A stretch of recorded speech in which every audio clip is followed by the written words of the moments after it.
momento de alterar isso aí, tá certo? No sinal DF que a gente teve cuidado foi o seguinte: quando a comissão eleitoral chegava, nós saímos. O sindicato era deles. O sindicato era uma intervenção da comissão eleitoral para que nós não interferíssemos em nada. Os servidores trabalhavam para eles. Tá? A gente tem que tentar, talvez, fazer isso no sistema de votação do sindicato. Entregar, de fato, o comando do sistema eleitoral para quem entende e que foi eleito no sistema nacional para dirigir essas eleições. Mas eu te confesso que, como é um assunto que eu não conheço tão bem, eu sei que é uma coisa muito complexa. A gente talvez tenha que realmente sentar um grupo maior e descobrir encaminhamentos que tornem o sistema menos vulnerável, né, e principalmente tirar o sistema do controle da direção do sindicato na hora da eleição. Obrigado, Zé. A próxima inscrita é Fernando, 1 minuto. Obrigado. Apesar da gente estar falando aqui sobre eleição indireta, eu acho que a gente tem algumas questões que são de interesse do funcionalismo e eu pensei que fôssemos falar alguma coisa sobre isso. Por que os candidatos não trouxeram um programa de ações, programa de ação, com relação às diversas pendências que nós temos com relação ao funcionalismo? E um deles deve ser o presidente do sindicato, né?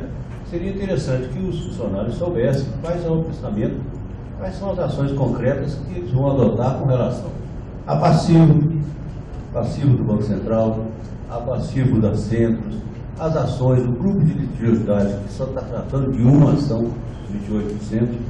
Parece que o sindicato atual é conivente com a direção do banco, não quer levar o negócio para frente, não dá transparência às ações. E se falou um pouco sobre aquele... Desligou, filho, né? Justo. Hein? Falou? Falou?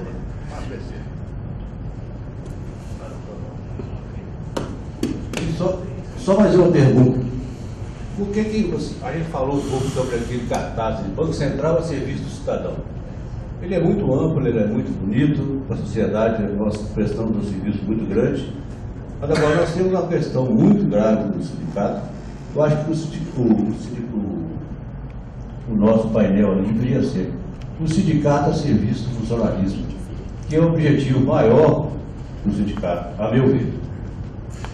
Entendeu? Então, por que os candidatos encampam aquilo ali e não encampam uma mensagem dizendo que o sindicato está a serviço do funcionalismo, está para responder para os funcionalistas, que passa e-mail e que não se responde, e que não tem transparência, entendeu? E parece que há uma conivência entre a direção do sinal e a direção do banco, e, como se falou, que o advogado tem que ficar na porta lá do tribunal. A gente não vê isso. Então tem várias questões, modernização da carreira do especialista, questão dos técnicos, isso aí não foi. Muito obrigado.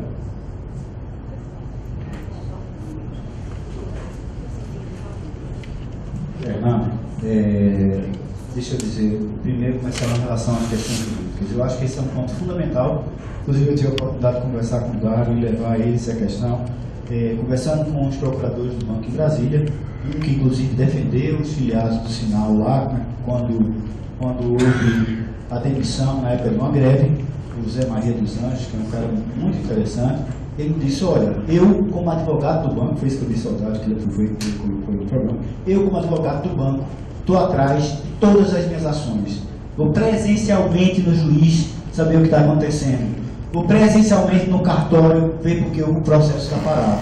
Então, o que está faltando ao sinal, eu disse claramente, o que está faltando ao sinal é se empenhar nessa ação. Então, realmente, a nossa área jurídica está muito, mas muito fraca. Muito fraca porque ela não é proativa. Eu cheguei no sinal DF, em 2010, antes da gente assumir, um advogado perdeu uma ação, que vai perder o prazo de entrar desculpa, eu não sou advogado, mas foi entrar com recurso, alguma coisa assim, e vai prejudicar muitos servidores. O nosso trabalho agora é para fazer com que isso seja menor. Então a gente foi ao juiz com o advogado, com esse advogado, para que ele não desse, que a Receita Federal, na verdade, está querendo cobrar aquela cobrança de 5% para 20%. Tá?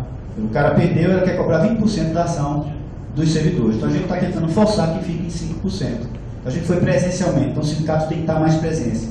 é caro, é difícil, Fernando, estar presencialmente. Eu saio do sinal DF, no passado, quando o Getúlio me ligava, hoje menos, ele já não gosta de mim, mas quando ele gostava de mim, me ligava às 10 horas, eu estava saindo do sinal. Sabe por quê? Porque eu chego às 7 horas da noite no sinal e fico até 10, olhando e-mail por e-mail, para saber quais são as demandas, quais são as reclamações, encaminhar para a advogada, encaminhar para quem de direito, para que a gente possa fazer as coisas. Então, dá trabalho ser dedicado ao sindicato, dá muito. Andar pelos andares, eu ando pelos andares, chego no final do dia, estou com o corpo todo doído.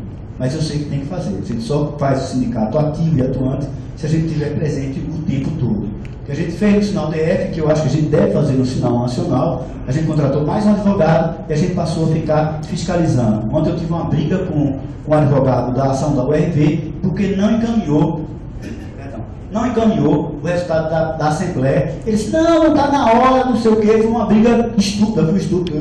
Dificilmente eu seria pegado, sendo estúpido por alguém.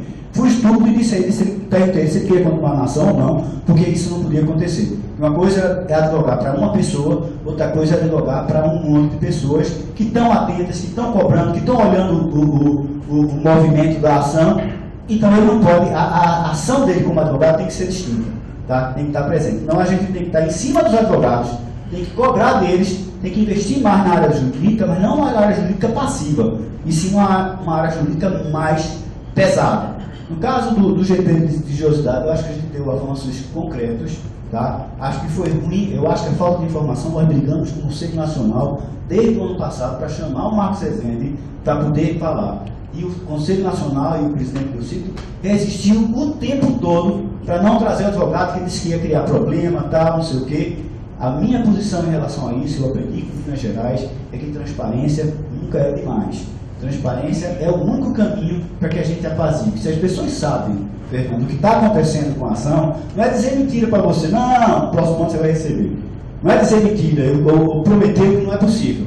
É dizer a você o que está acontecendo. É colocar você é um homem inteligente, capaz de analisar cenários, colocar o cenário para você e dizer, olha, Fernando, o cenário é esse. As possibilidades são essas, mas você tem capacidade de julgar se as possibilidades, dado o cenário, se as possibilidades são boas ou ruins. E saber onde você está, saber onde você está pisando. Mas não é necessariamente te dizer que vai se resolver a situação. A questão de 28% é uma questão super polêmica, não é fácil, mas eu pessoalmente acho que a gente está muito mais próximo da solução hoje do que estávamos há um ano atrás. Tá? Eu acho que é isso.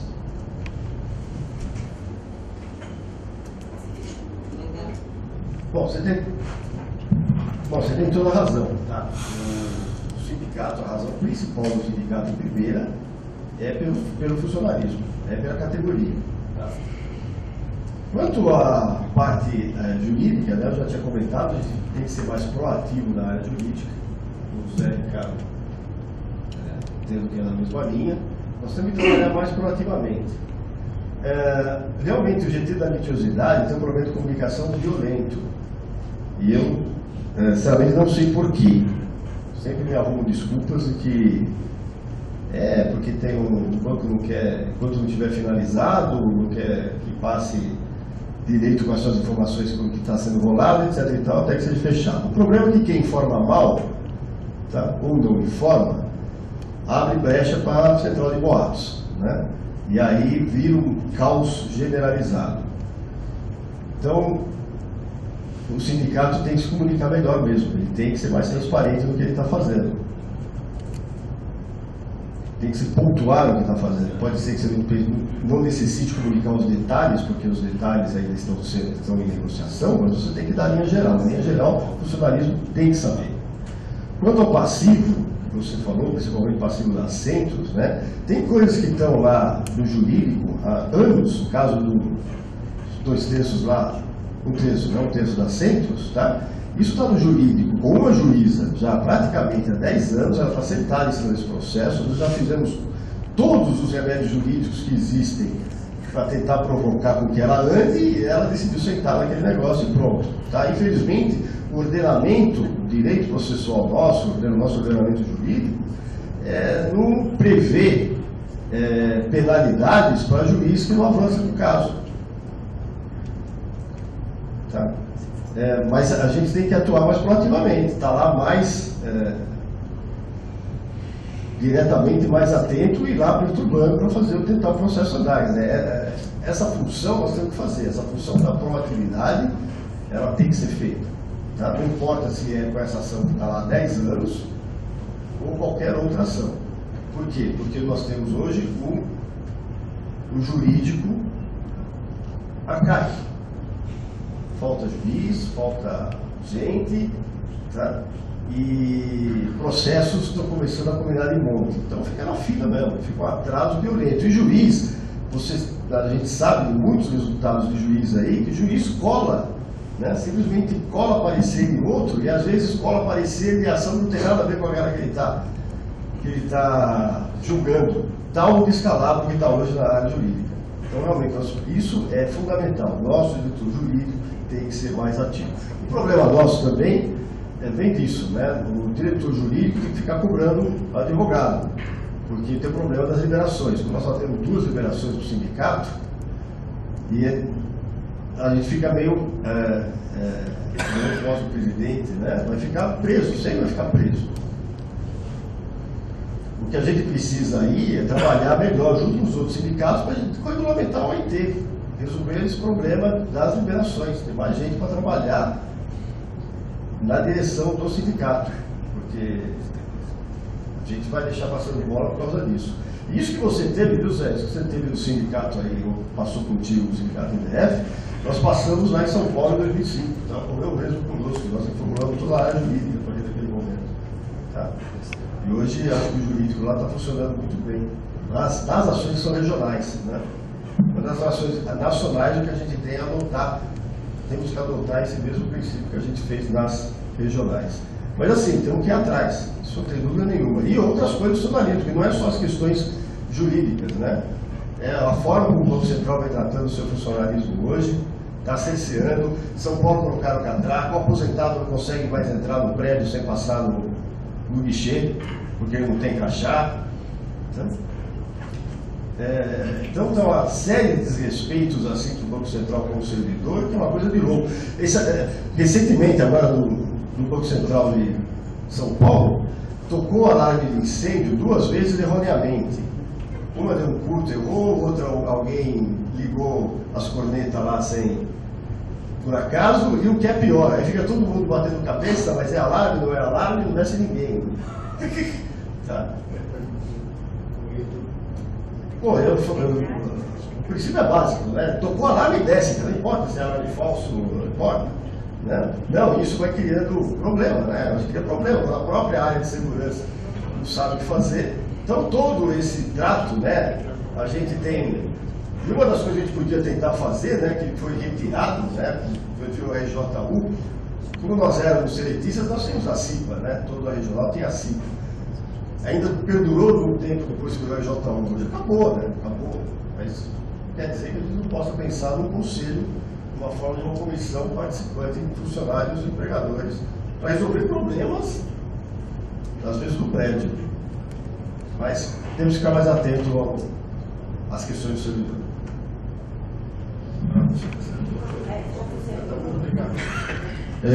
Obrigado. Agora o próximo inscrito é o Tribúcio. Cadê ele? Foi buscar a criança. Hã? Foi buscar a criança na escola. Bom, então já era. Cláudio. 1 minuto. Som. Bem, a minha pergunta é sobre o valor que o filiado paga hoje para o sinal. Terça-feira a gente teve uma assembleia aqui e decidimos distribuir os recursos que entraram a mais para o sinal e que não foram usados, 80 mil reais. Obviamente que na hora que for distribuir esse dinheiro, isso não vai fazer falta para ninguém, né? Mas o que incomoda hoje a gente é ver os recursos entrar para os cofres do sinal e a gente não vê um porquê, né? E aí fica parecendo que há um temor do sinal em perder recurso e por conta disso perder força. E de fato o que deveríamos constranger, que é fazer uma assembleia aqui para poder discutir devolver dinheiro, na verdade, é um posicionamento político contra o valor hoje que a gente entende que é algo.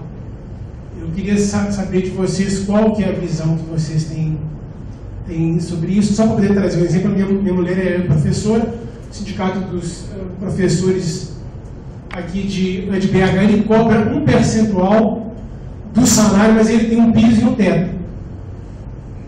O piso de R$18, o teto acho que é R$40, aí varia um 0,5%, né?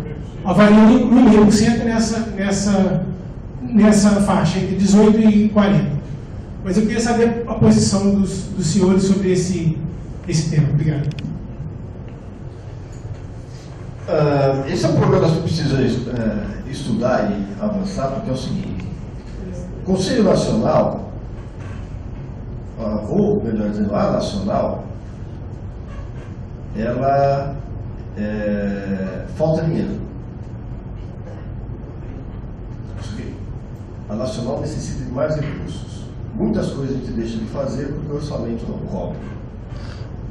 Em contrapartida, muitas regionais sobram recurso. Tem regionais que não sobram.